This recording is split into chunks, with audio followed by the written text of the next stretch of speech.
How my pets saved my life. This is Hazel. She's a Springer Spaniel crossed with a miniature poodle and she's now 3. We got her in 2019 just before the start of lockdown, and honestly I think she's the best thing to ever happen to me. Before I had Hazel though, I had a cat called Bella. She was a tortoiseshell cat that I'd had since the age of 5. She was my favourite thing in the entire world. She would always come upstairs and sit with me on my bed. She would always curl up in a ball next to me when I was doing my schoolwork, sometimes editing, and even when I was upset and crying. No matter what mood I was in, Bella was always there. If I had fallings out with my friends or even went for a day where I felt like I was at breaking point, she was always there.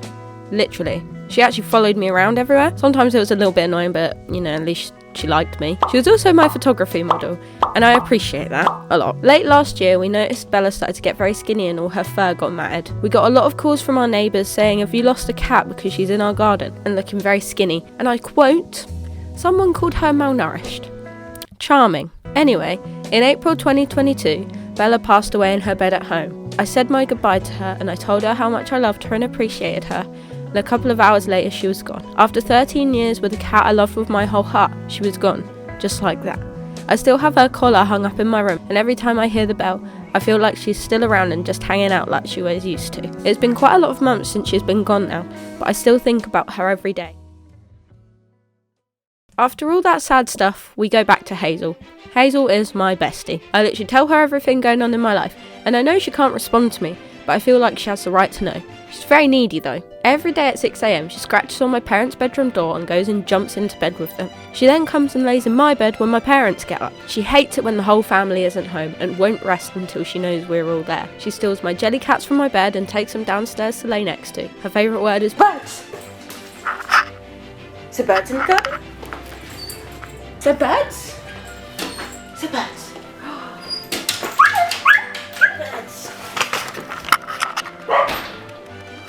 And she immediately runs to the back door barking if you say it. She loves wearing her Christmas jumper and also loved wearing the cone of shame. She also thinks tablets are treats. She hates baths in the sea, or for that matter, any water at all.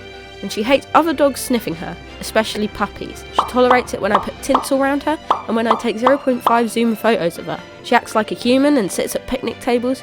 And she also stares out the window when she's waiting for us to come home. This is all besides the point though. You may be asking why I say my pets have saved my life. Without them, I think I'd feel very lost. No matter how much of a bad day I've had or how stressed I've become, I know I can always come home and see Hazel, and to know how excited she gets to see me, it will always brighten my day no matter how sad I am. But I don't mean that Hazel literally saved my life. She didn't save me from getting hit by a car or anything like that. She was just always there for me when I needed her. I don't think we realise how important our pets are to us. We confide in them and they comfort us, maybe when we find it difficult to speak to actual people. When we confide in humans, they almost immediately begin to try and solve the problem. But pets make us feel loved and special and overall important. Anyway, what I'm trying to say is that without Hazel or Bella, I think I'd have struggled to get through some days, as they're exactly what I needed. There is not a single time where Hazel hasn't managed to cheer me up. Having a pet is the best thing ever. Whether it's a snake, hamster, snail or dog, it doesn't matter. We love them all unconditionally. Pets are only with us for a short part of our lives, but they know no one better. We are their whole lives, which actually makes me want to cry a bit. And that's it. I just wanted to talk about how cool my pets were for, 3 minutes or so. Have a great day and make sure you give your pets attention.